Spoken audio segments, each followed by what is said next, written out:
Father, we have been through all this... Do as I tell you, boy, you damn disobedient little bastard! Give me the gun! It's my life, and I'm gonna run it the way I like.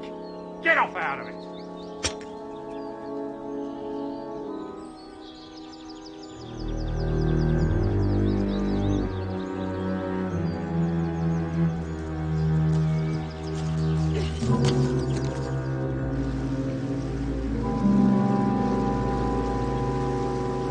Good morning. Good morning. Caught anything? Not yet. Holmes! What on earth are you doing here? Looking for you. Now carry on, my dear fellow. Don't let me disturb you.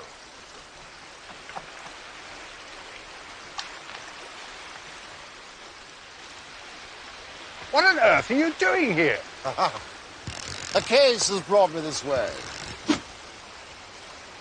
What sort of case? The newspapers are calling it the Boscombe Valley Mystery. I expect you've read something of it. No, not a word. I haven't seen a paper for days. A farmer called McCarthy, Australian by birth, met his death by a mere at the bottom of his farm. They seem to have established a very serious case against the son of the murdered man. There's a big one just under that rock. So then it's, a murder. Well, it's conjectured to be so. Of course, I shall take nothing for granted until I've had a chance to look into it personally. Naturally. I don't wish to spoil your holiday, but I was wondering if I could persuade you to join me for a couple of days. Well, of course. Are you sure? I should be delighted. Then we must move quickly. Our local train leaves in 35 minutes.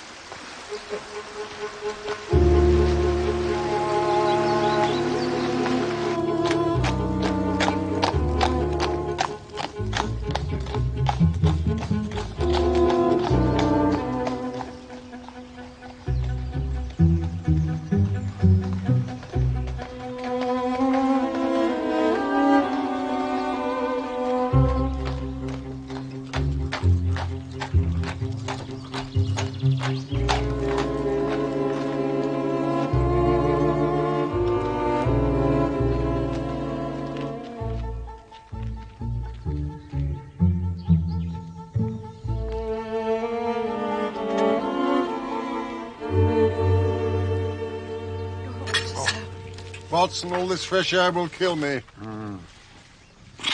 Well, the London press don't seem much interested. Not very full accounts. Yes. Useless.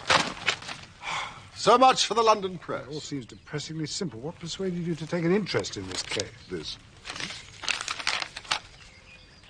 Boscombe Valley Mystery. There has been a grave miscarriage of justice. The matter is urgent. We need your help.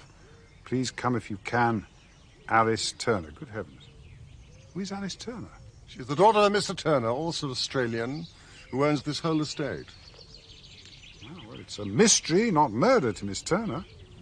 Note the we, Watson. We need your help. If ever there was a cry from the heart, that is it. It leaps from the paper. Have you seen this lady? No, not yet. Do you remember a certain Sergeant Summerby? Summerby? Oh, yes, the case of the counterfeit Spanish dollars. Mexican. A pleasant fellow. Much admired your methods, did he not? Probably his reason for promotion to inspector. He is in charge of the case, and it was he who organized this accommodation for us. Us? You presumed that I would come. No, not presumed, Watson. Hoped. Very much hoped. Well, Mr. Holmes, and you, Doctor. It's a pleasure to see you again. Congratulations on your promotion, Inspector. Thank you, Doctor. Well, it's a quiet district as a rule, but nonetheless my own. I have a carriage waiting. Ah. Oh.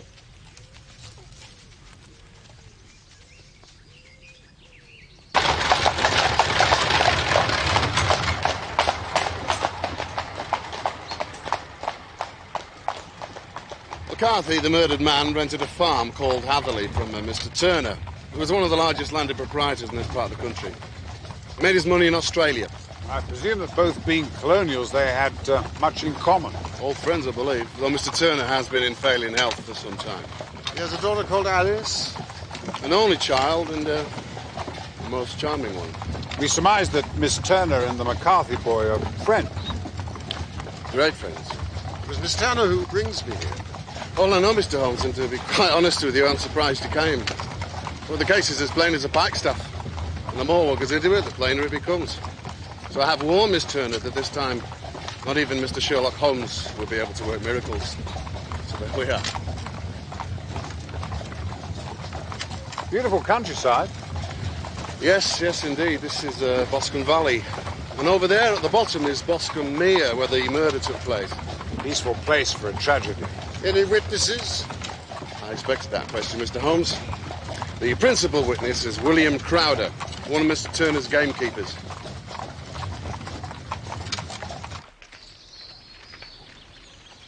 It was after I'd had my dinner. Last Monday it was, the 3rd of June. Oh, that's right. Now, I've fed the young pheasants, poults we call them. You were planting out lettuces. Oh, that's right. I was setting out some lettuces, those lettuces over there, when my little girl Patience, she comes running up.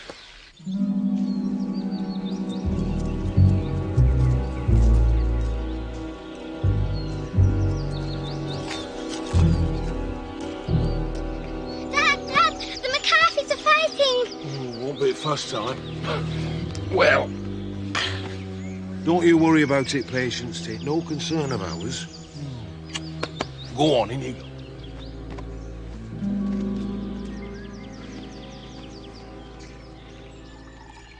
That Mr. McCarthy, he had a temper, that man, you know. Oh, aye. You know, if he thought another gun had poached his bird out shooting, he'd let fly in a real fury. Was the boy the same way inclined? No milk for me, please. No. No, not that I've noticed, anyway. No, he always seemed a nice enough boy. Surprised him doing such a thing. But then again, he was provoked. No doubt. Who's to say? You tell the gentleman what happened next. What? You haven't forgotten what you said in evidence at the inquest. Forgotten? I shan't forget that day, not so long as I live.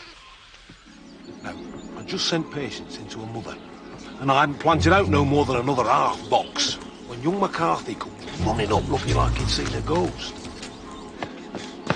My father's met with a terrible accident. Please, come with me. I need your help. Where is he? Down by the mere.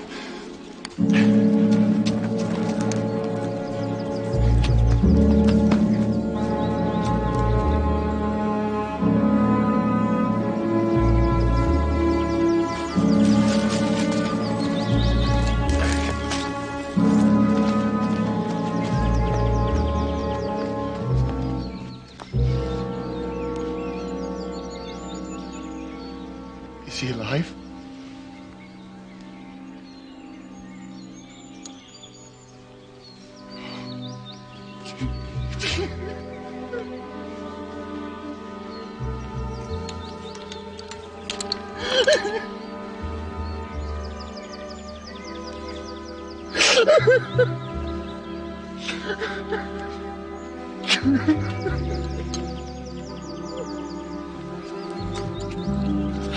You just come along with me.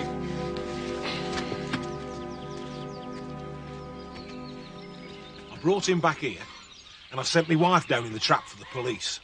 Did the boy say anything? No, No, not a word. He just sat there where you are, sobbing and moaning. And I didn't take my eyes off him till they came for him, and that's the truth. Did you examine the gun at all? The butt, for instance? No, not especially. There was a bit of mud on it. He wiped it. He wiped it. Well, I might have done. I mean, it would have been natural, wouldn't it? There was Mr. McCarthy lying there dead with his head bashed in. He hadn't got that way swatting wasps, had he? You believe that the boy killed his father? Well, of course I do, sir. I mean, who else could have done it? Well, I can tell you this much, gentlemen. Right, now I'm a gamekeeper, right? And when a man's got a gun in his hand, strange things can happen. Oh, aye.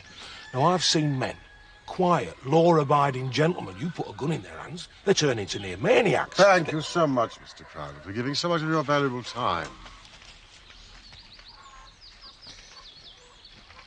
Well, it's been a pleasure, gentlemen. It's not the first time I've been able to help the cause of justice. No, not by a long shot. Well, last year, Candlemas time, you remember, Inspector? No, I'm a liar. It was 2 years ago. We must be on our way. Well, I'm on the side of law and order, sir. The Inspector will tell you that. Indeed you are, Crowder. Thank you. Goodbye.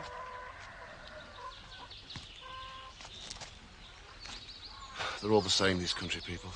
Once they get an audience, they'll talk the hind leg off a donkey. Now, if you follow me, I'll take you down to the scene of the crime. No need for the moment. That's very true. No need in the circumstances. It's a sad case, but a pretty clear one. The glass is high. Weather set fair. I should like to call on James McCarthy. I can arrange it if you wish. Tomorrow. Tomorrow. Oh, one more thing I should tell you, Mr. Holmes. When the boy was charged with the murder, he didn't appear in the least surprised. In fact, he said it was no more than his deserts. Those were his very words. A confession? You might think so. Did he also protest his innocence? Yes. But then again, they always do, don't they? I think we'd best be getting back to the hotel. I have some calls to make on the estate. Till tomorrow, then. Boscombe Arms!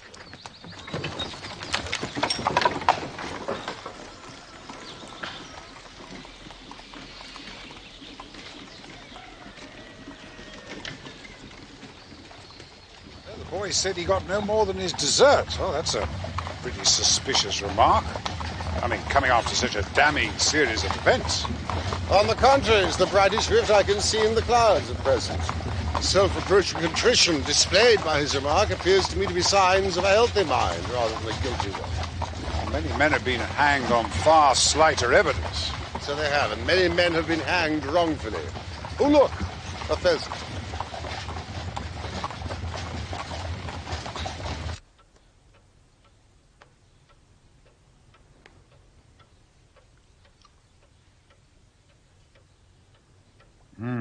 Witness. That's James McCarthy. I had a conversation with my father which led to high words and almost to blows. As his temper was becoming ungovernable, I left him and went up the hill. I hadn't gone more than 100 yards when I heard a hideous outcry which caused me to run back again. I found my father expiring on the ground with his head terribly injured. Did you see anyone near your father when you returned? No, no one. I have no idea how he came by his injuries. He was not a popular man, but as far as I know, he had no active enemies. I know nothing further of the matter. Did your father say anything to you before he died? He mumbled a few words, but all I could catch was some allusion to a rat. Silence! Be quiet! A rat. And what did you understand by that? It conveyed nothing to me. I thought he was delirious. What was the point upon which you and your father had this final quarrel?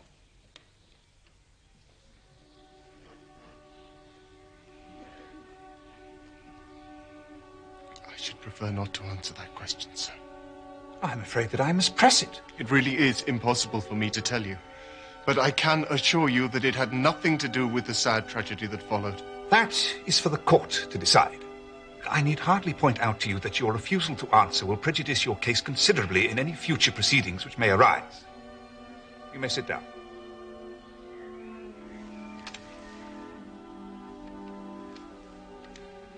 Gentlemen of the jury, you are here to discover the cause of death of Mr. William McCarthy and thereafter to deliver your verdict. You have heard the facts of this crime, and I believe they make the situation very clear. Mr. James McCarthy's account of his father's dying is singular, to say the least. His refusal to give any details of their last conversation must go very much against him. The verdict of willful murder seemed to me to fit the facts we have heard. I hope I make myself clear. So, willful murder it was. Monstrous. Well, the boy did rather ask for it. Well, it wasn't. Did you see that both you and the coroner have been some pains to single out the strongest points in the young man's favour? Don't you see that you alternately give him credit for too much imagination or too little? Too little if he could not invent a quarrel which would give him the sympathy of the jury. Too much if he evolved from his own inner consciousness anything so outre as a dying reference to a rat. Well, these country coroners do think they're little tin pot gods. Oh, it's an absolute scandal. No, no, no. I shall approach this case from the point of view that what this young man says is true.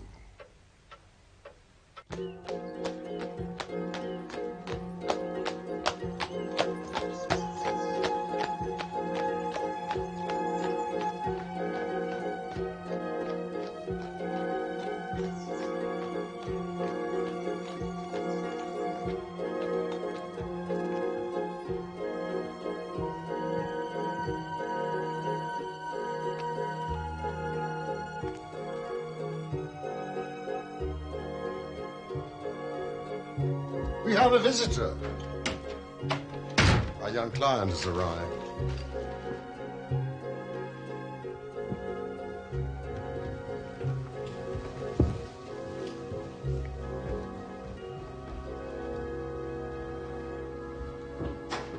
Come in.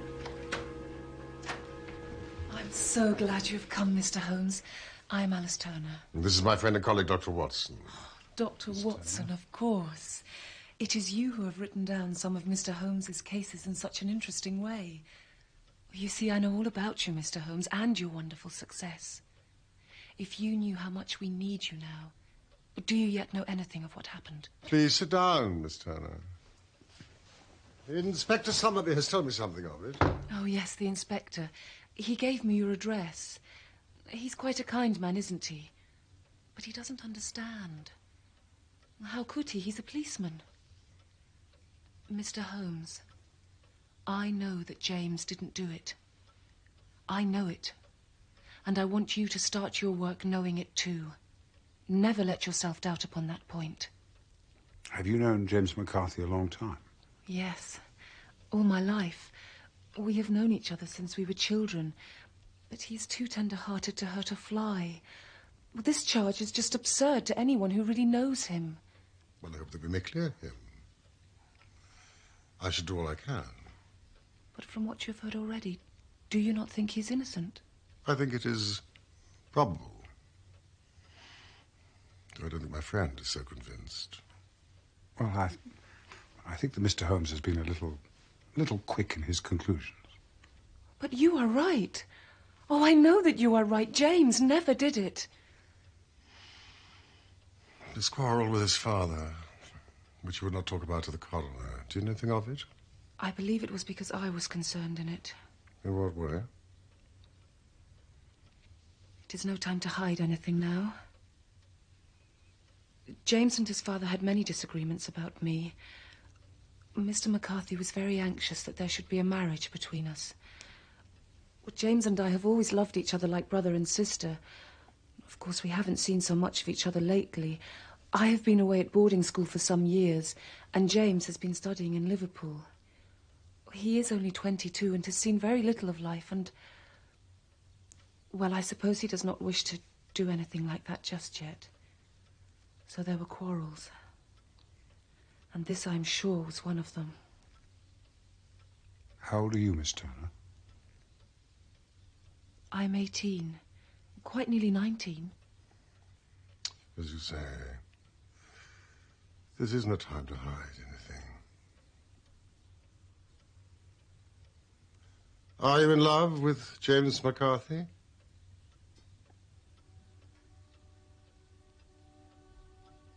Yes, I am, Mr. Holmes. Very much in love. There is no one else and never will be. Even if... And he with you? I think so. I hope so. But how should I know for sure? We have never discussed marriage. Was your father in favor of such a union? No. He was averse to it. No one but Mr. McCarthy was in favor of it. Thank you for being so frank with us. If I was to visit your father, could I see him, please? I'm afraid not. The doctor has forbidden any visitors. Oh, I'm sorry. We did not know he was so ill. My father has never been strong, but this has broken him completely. He is taken to his bed, and Dr. Willow says that he is a wreck and his nervous system is shattered. I can hardly leave him, or I would have been at the railway station to meet you.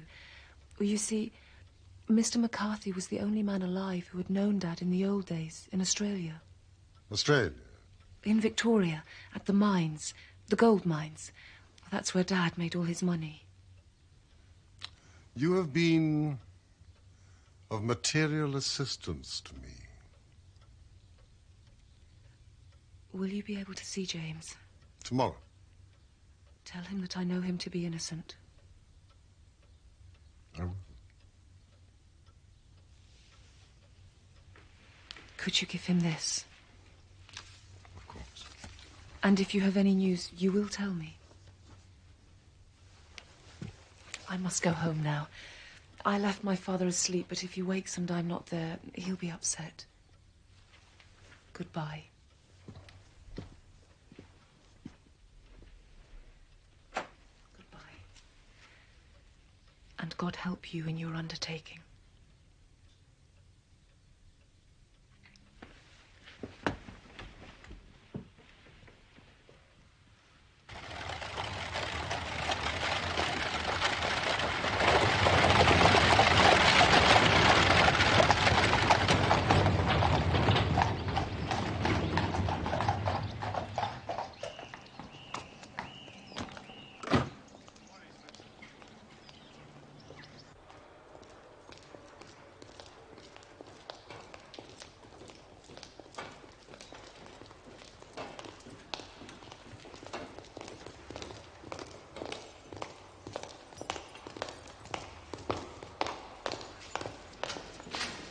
May I see him alone, please? As you wish, Mr. Holmes. But remember, this man is on remand accused of willful murder. And as you will know, such a man under such circumstances is unlikely to speak the truth. Oh, thank you. Your good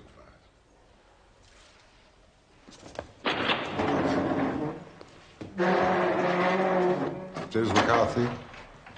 My name is Sherlock Holmes. I'm here to help you. How should I know that? You came with a police inspector. I saw him out there. I'm here at the request of Miss Turner.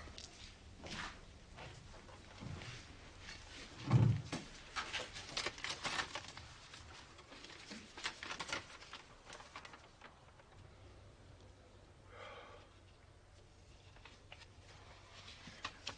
am sorry, Mr. Holmes. Lately, I've learned to trust no one. I'm afraid you've come too late. They've already made up their minds that I am guilty. Well, I have not. Well, the coroner's court. The coroner and the coroner's jury only sit to inquire into the facts. They do not sit in judgment. Well, how can I help you? I'd like you to tell me exactly what happened.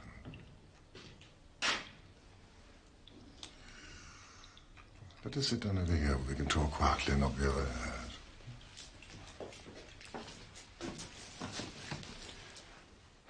Where shall I start? You choose. Well, I've been studying in Liverpool for some 3 years. My father was most anxious I should have some academic qualifications. It was on that day June the 3rd, that I returned home. Was your father expecting you? No, not exactly. He knew I was due for a few days' holiday, but not the exact day. A local carrier took me up to the farm from the village. Nice to see you back, Master James. Oh, it's nice to be back, George. Hey, stand. Is my father in the house? No. Went off about 5 minutes ago. Looks as though he had something on his mind. All right, George. Will you be wanting pony later? No, I'll ride tomorrow. I might take the gun, see if I can put a few rabbits. They need shooting. Place is crawling with them. Welcome.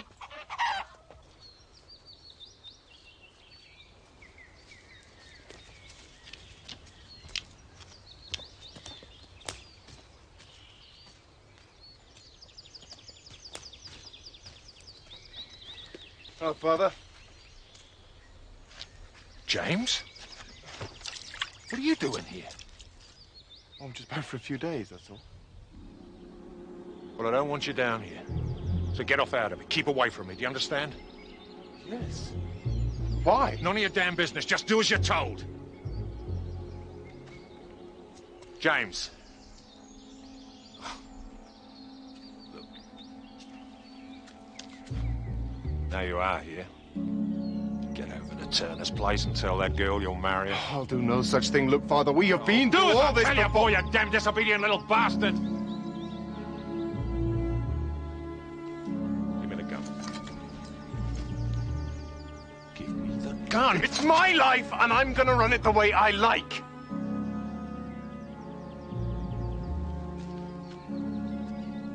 All right. Damn you. I'll throw you out. I'll ruin you. You see. Now get off out of it!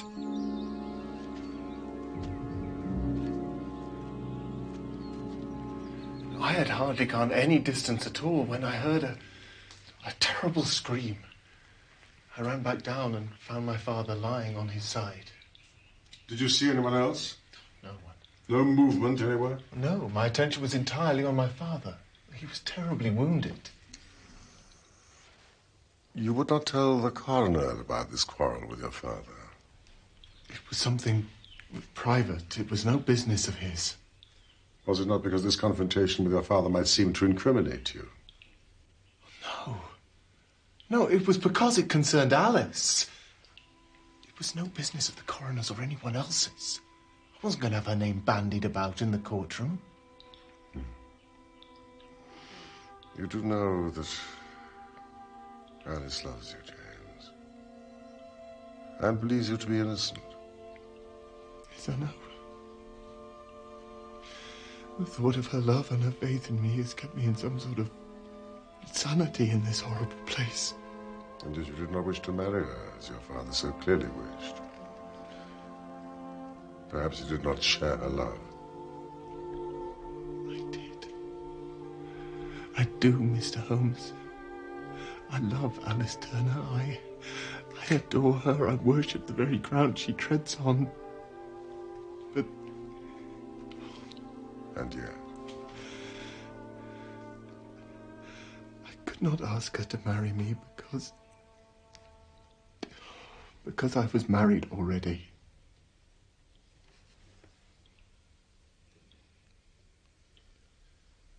Don't you think you'd better tell me about it?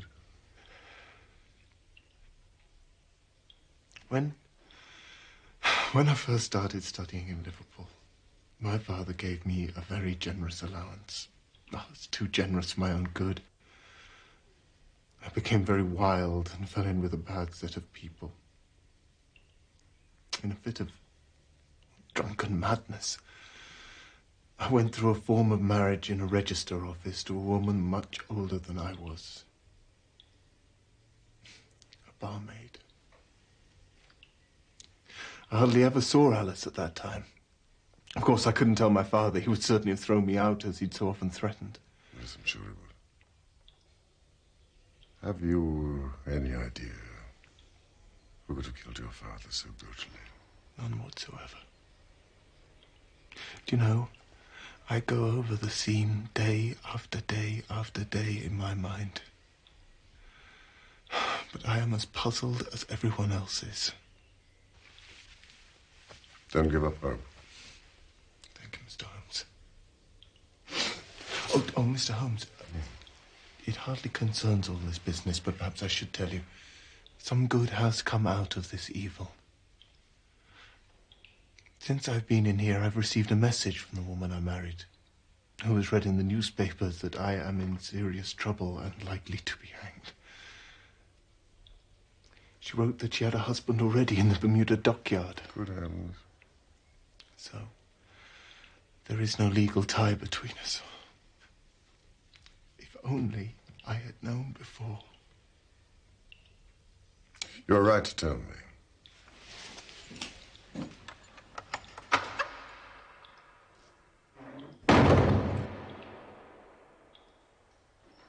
Poor fellow. Must have been maddening to be upbraided by his father for not doing something he would give his very eyes to do.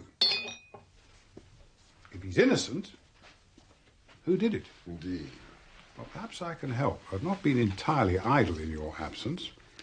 In the surgeon's deposition at the inquest, it states that the posterior third of the left parietal bone and the left half of the occipital bone were shattered by blows from a blunt weapon. Now, that's here, right? Behind.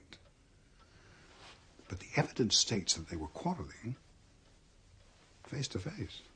That's a very nice piece of deduction, Watson. Thank you.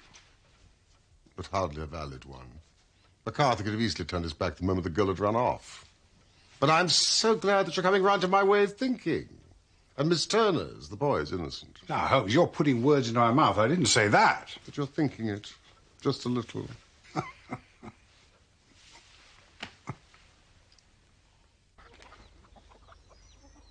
Those boots were the ones the master was wearing at the time he was murdered, sir.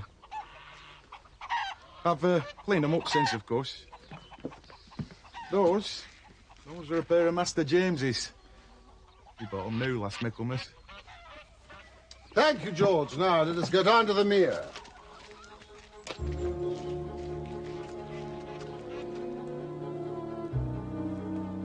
This is the place, Mr. Holmes. You can still see traces of the blood.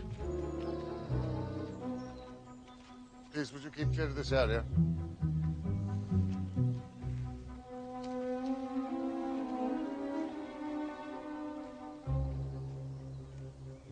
Why did you enter the mere, Inspector? Fished about with the rake. Thought there might be some weapon thrown there or some other trace. If only I'd been here before they came, like a herd of buffalo, and wallowed all over it.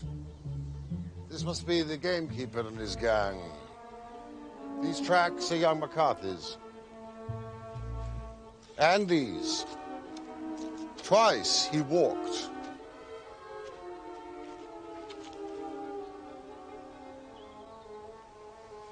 He turned.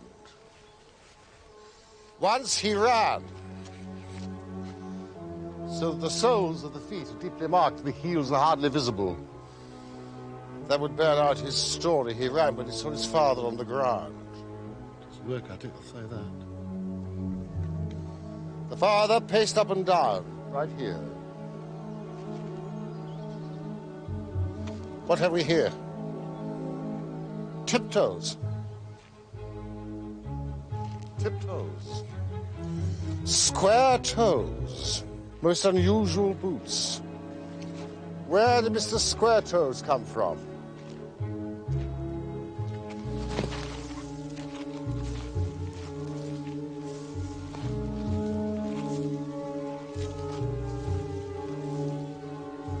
You'd have made a rare bloodhound with Mr. Holmes.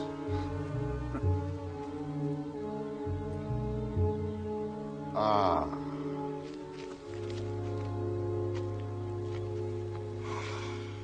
It has been a case of considerable interest. Come.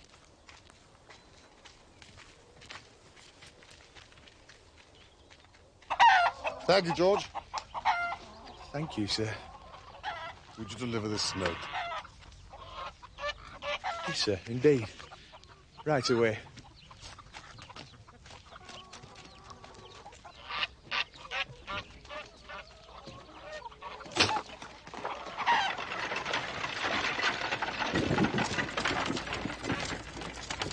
This may interest you, Inspector.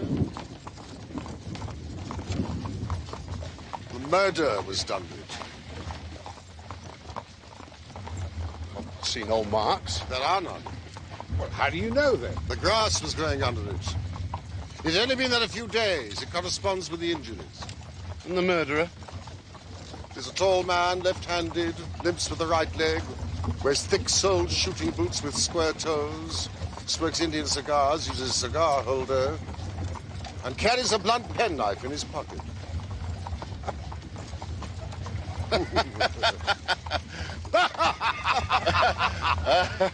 You're a brilliant man, Mr. Holmes, and I wish I had your brains. Your theories are all very well, but I'm still not convinced. Not this time. We have to deal with a hard-headed British jury.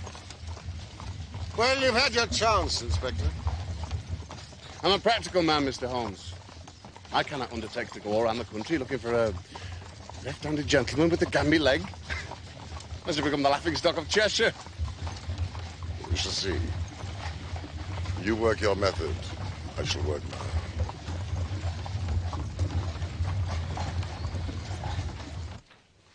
Now, let us take this morning's work. From my examination of the ground, I gained details as to the personality of the criminal. Mm-hmm. But how? You know my method. It is founded upon the observance of trifles. Well, his height, I know you might roughly judge by the length of his stride, his boots by his traces, but the man's lameness. The impression of his right foot was always less distinct than that of the left. Why? Because he limped. His left-handedness. The blow was delivered from immediately behind, and yet it was on the left-hand side. Watson.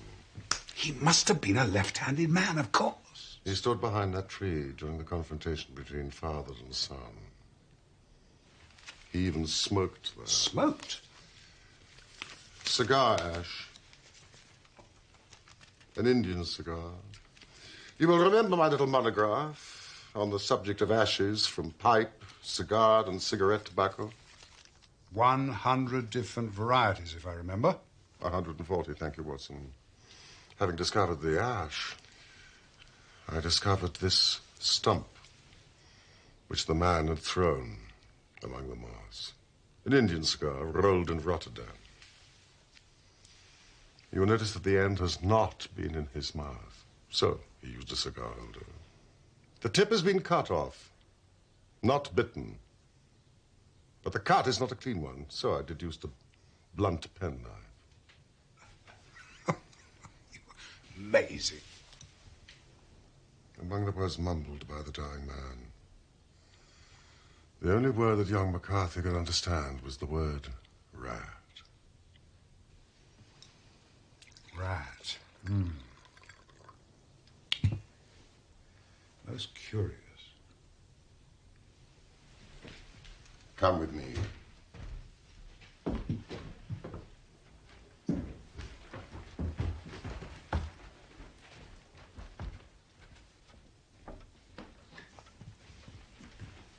Now, what do you read? A rat. And now? Ball a rat, ball a Ballarat. That is the word the man uttered. Australia. Someone from Ballarat. What is Ballarat known for? It was goldfields. Miss Turner said that her father had met McCarthy on the goldfields. I see the direction in which all this points. An Australian from Ballarat and one who was at home in the district. Yes, I'm very much mistaken. He's here. Mr. John Turner.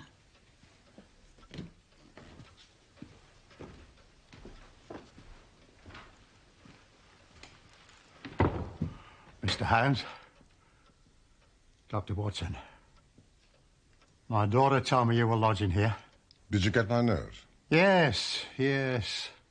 Something about coming here to avoid a scandal. Better than meeting up at the hall. People might talk. Why do you wish to see me?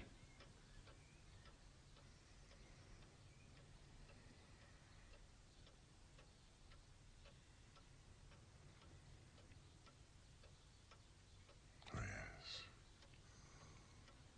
I know about you and McCarthy. My friend Boston will jot down a few facts. I promise they'll not be used unless it is absolutely needed. Do sit down.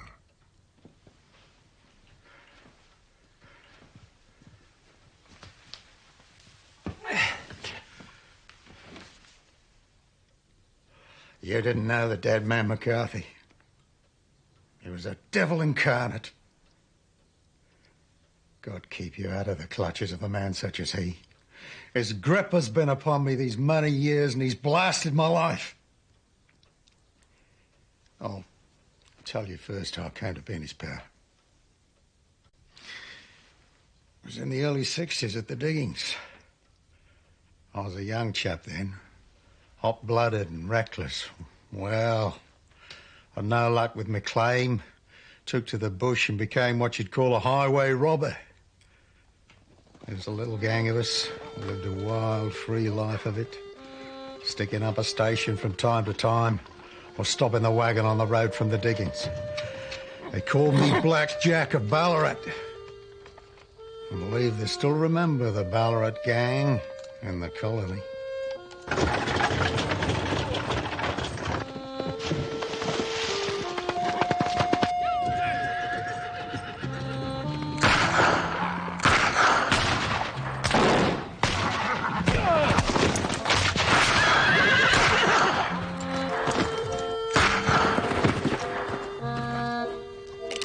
Driver was McCarthy, and I spared him. Get out of it! Go on, shift! Do a botany! Fast!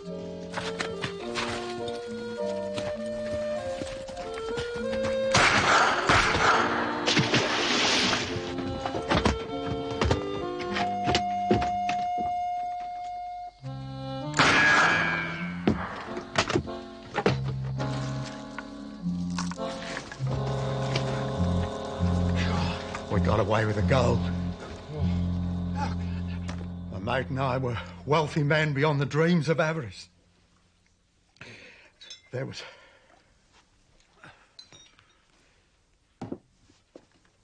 There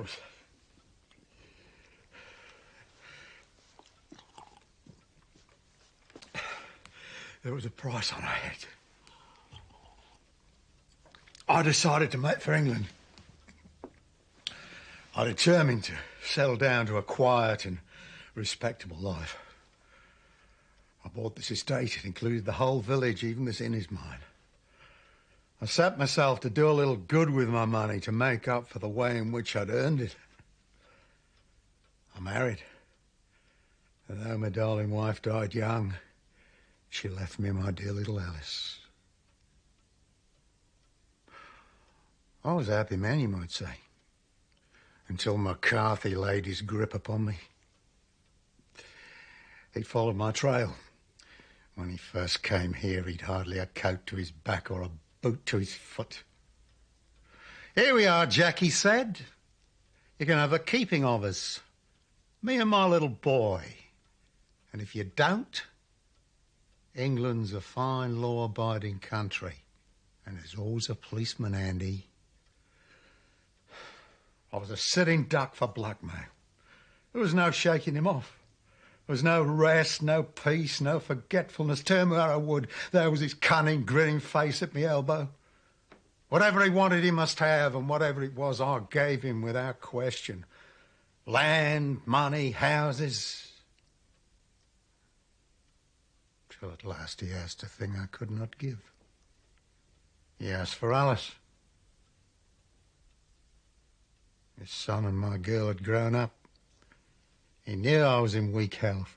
Seemed a fine stroke to him that his son should step into the whole property.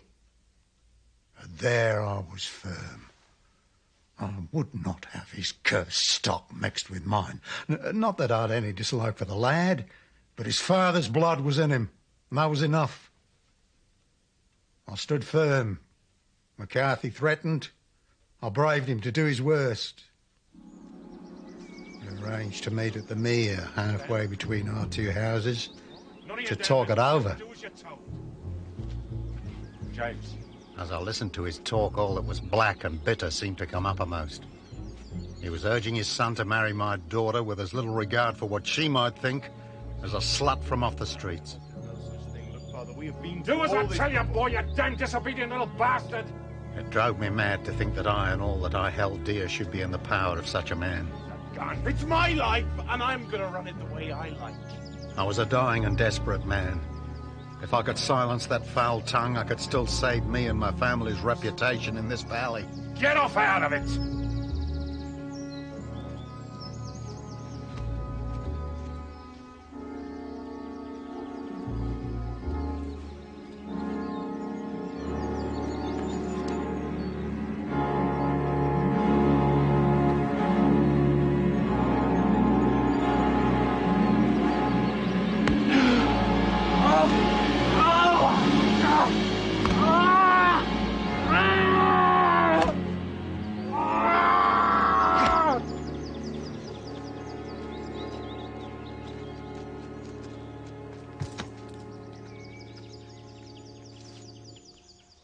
I did it, Mr. Holmes, and I would do it again.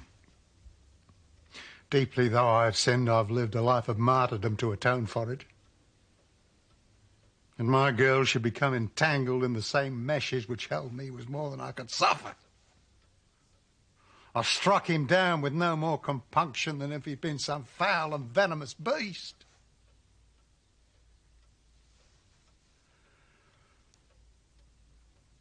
That is the true story, gentlemen. Of all that occurred.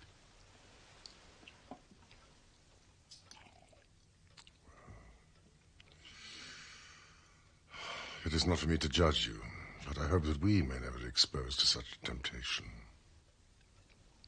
I pray not, sir. I'm a dying man.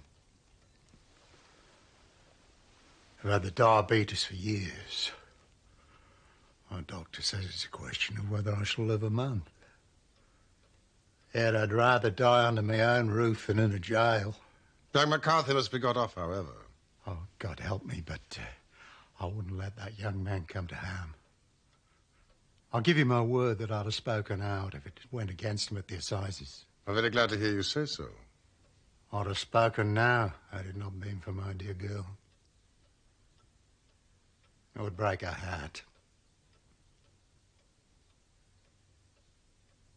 It will break her heart when she hears that I'm arrested. It may not come to that. We are not the police. I am no official agent. I'm here at your daughter's request. Alice. Alice. What do you intend to do? In view of your health, nothing. You are yourself aware that you'll have to answer for your deed at a higher court than the assizes. If young McCarthy is condemned, I shall be forced to use this confession. If not, it will never be seen by mortal eye. And your secret, whether you be alive or dead, shall be safe with us.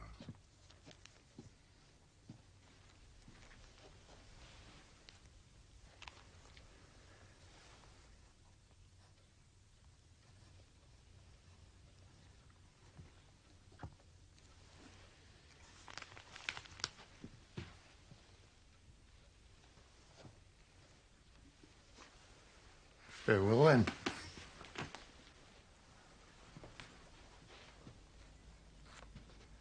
Your own deathbeds, when they come, will be the easier for the thought of the peace that you've given to mine.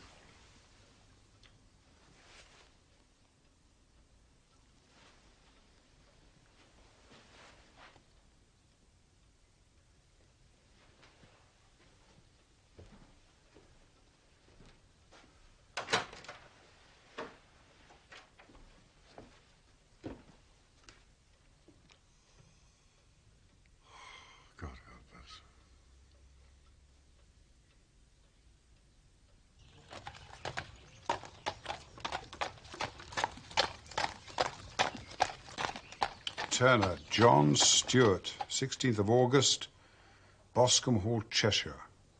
After a long illness, bravely born, beloved father of Alice. Now, we're free to use that confession at young McCarthy's trial. No, by no means. My promise was they would not be used unless McCarthy is condemned, and I think I've given enough objections to the charge to ensure his acquittal. I hope so.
You too.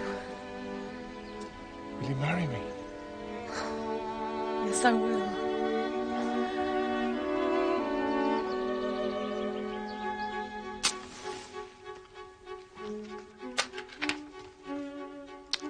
A happy ending to a brilliant case. I congratulate you, Holmes.